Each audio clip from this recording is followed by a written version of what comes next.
This is America in the second half of the 20th. Jeanette is a slave, not a slave by circum ago, a choice that at the time. The pace of modern teenage society is often fast. The beat is sometimes frantic.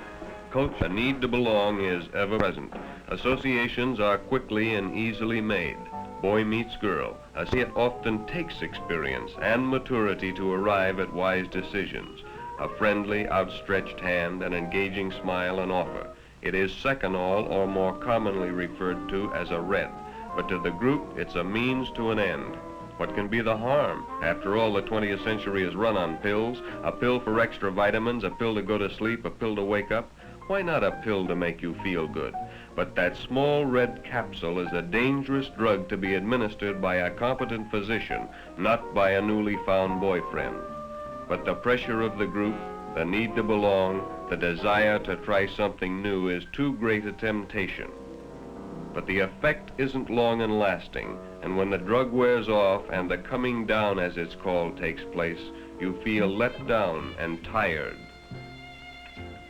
But more persuasion, a greater need to belong, and it isn't long until you try again and again. You try new things, the hypnotics as they're called, seconal or reds, nembutol or yellows, tuinol and phenobarbital, and the stimulants amphetamine, dexedrine, and benzedrine or bennies.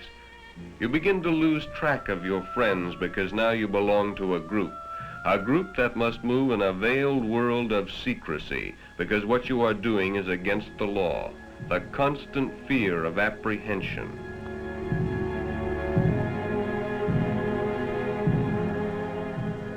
Now you meet like conspirators because the passing of pills is dangerous and must of necessity be secretive. Nerves begin to wear thin. The fun of everyday living goes, and you begin to wonder what your friends and parents think. The guilt grows, and as it does, the need for something that will bring more relief, dispel the fears that you yourself have created. You become more dependent on one another, but your pleasure in each other's company becomes less satisfying, and you depend more and more on the pills to help. Finally, the pills are not enough, and you're ready for the second act of your three-act tragedy.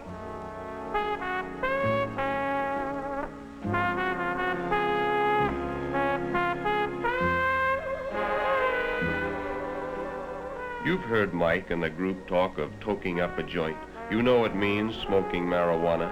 Mike is more experienced than you in the ways of narcotics, but until now he has never suggested that you toke up together. But the pills don't give either of you the desired effect any longer, and in the insecurity of your relationship you feel a need to find some new experience to bind you together.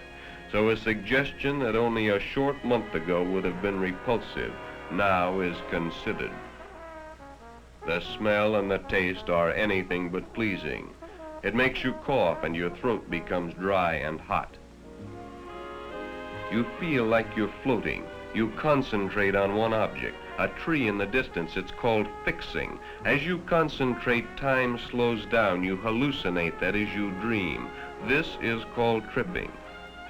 Your depth perception is affected. If you had to step off a curb or get out of a car, you would probably need help because the distance might be exaggerated. On the other hand, distance might seem to diminish. As with alcohol, the problems don't disappear, they only temporarily seem to vanish and return with jarring force when the effects of the drugs wear off. But when you get on narcotics, it's like starting a never-ending downward tailspin from 30,000 feet. You become less sure of yourself, your surroundings, your friends. Quarrels are more frequent with your parents and loved ones.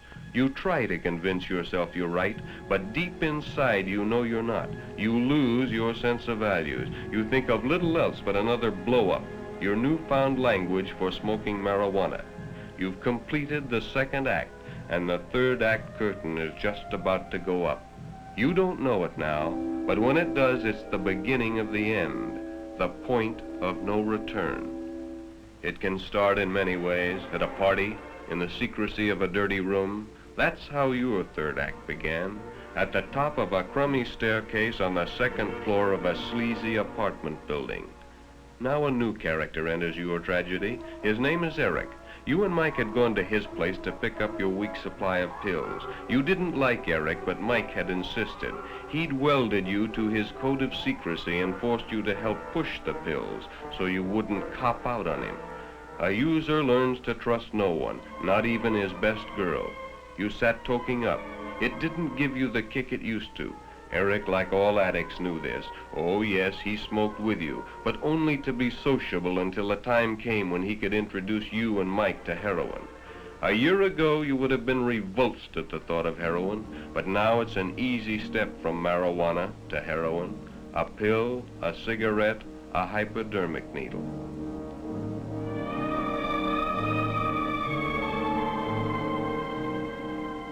Even now you're afraid. What will it be like? First you'll get a burn, that is, a feeling of warmth will slip over you, and then you'll become nauseated and get desperately sick. Finally the retching will subside and you'll have a sustained feeling of sensual excitement which will lapse into a state of euphoria or well-being. But it won't last, and when you come down you'll be in the depth of depression, consumed by a cancer of guilt.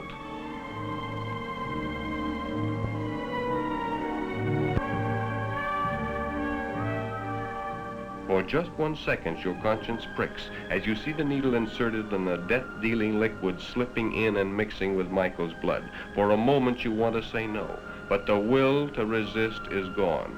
Temptation is ever present. The desire to try something new, something more powerful, is too great. Heroin being one of the most insidious drugs known to man, it only seems like days until you're hooked. You're not turned on any longer. The free ride is over. You're required to pay for your fix. As your tolerance increases, the need for more drugs increases, and this requires more and more cash. Now you're driven to things you would never have considered heretofore by your insatiable need for the drug.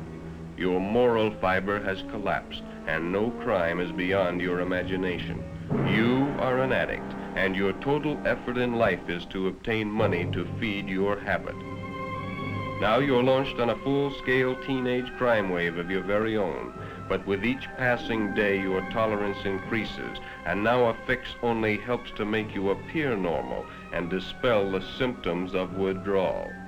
Withdrawal, the nightmare of the addict. You live in constant fear of not having enough heroin to keep your habit supplied. For when that supply runs low and the first symptoms begin, the yawn, the sneeze, the runny nose, and you can't get another fix, you know you're about to begin a living hell. First you're burning up, then you're freezing, then the cramps and pains begin. Each nerve is laid bare and all your senses are magnified.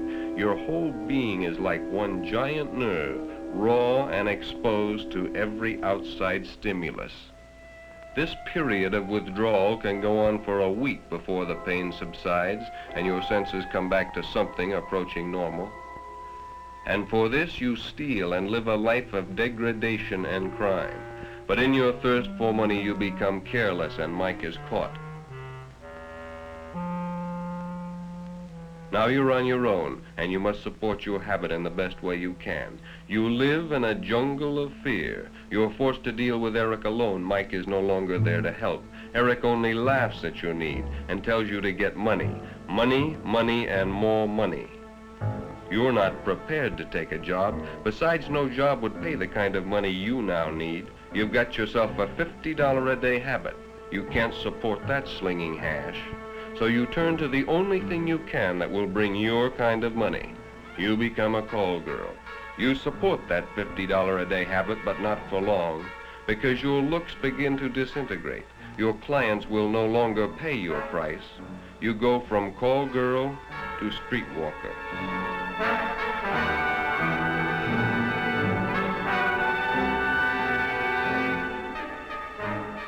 Then on your 20th birthday, you're picked up for soliciting. Jeanette Michaels, age 20, white, Caucasian drug addict. A 20th century slave, self-styled. She'll suffer through withdrawal, be sentenced for prostitution, released, and return to the habit again.